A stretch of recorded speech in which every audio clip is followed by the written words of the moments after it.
अस्सलाम वालेकुम। SAM news के साथ मैं हूं मुक़द्दर रज़ा। SAM न्यूज़ स्टूडियो में खुशामदीद। खबरों का सिलसिला बढ़ाते हुए खबशान करते हैं शेखुपुरा से।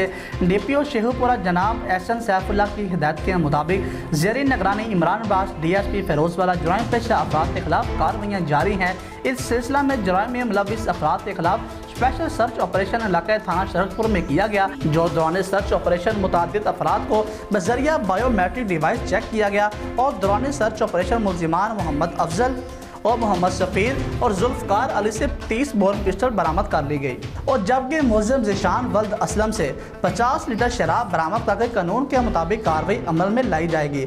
इस स्पेशल सर्च ऑपरेशन में फैसल अब्बास SHO थाना शरकपुर और सर्कल की बारी नफरी के अलावा एलीट फोर्स को भी शामिल किया गया। इस मौका पर DPO शेखुपुरा का कहना है कि जुराइम पेशा अफराद के खिलाफ कार्रवाइयाँ इसी तरह जारी रहेंगी।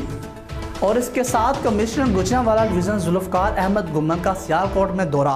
बासिलसिला इंतखाबात आज़ाद कश्मीर कानून असम्बली 2021 कमिश्नर गुजरांवाला और रीजनल पुलिस ऑफिसर गुजरांवाला का DPO ऑफिस सियालकोट में कायम कंट्रोल रूम का दौरा और ज़िले सियालकोट में ID के 3 हलकों के इंतखाबात के लिए 201 पोलिंग स्टेशन कायम किए गए हैं। ज़िले सियालकोट में 1,30,000 रजिस्टर वोटर्स हक राय दही इस्तेमाल कर रहे हैं। शफाफ और आज़ादाना इंतखाबात का इनकाद हुकूमत की अवालीन तरजीह है। मॉनिटरिंग के लिए 80 CCTV कैमरे और नस्ब हैं और 23 पोलिंग स्टेशन हसास करार दिए गए हैं।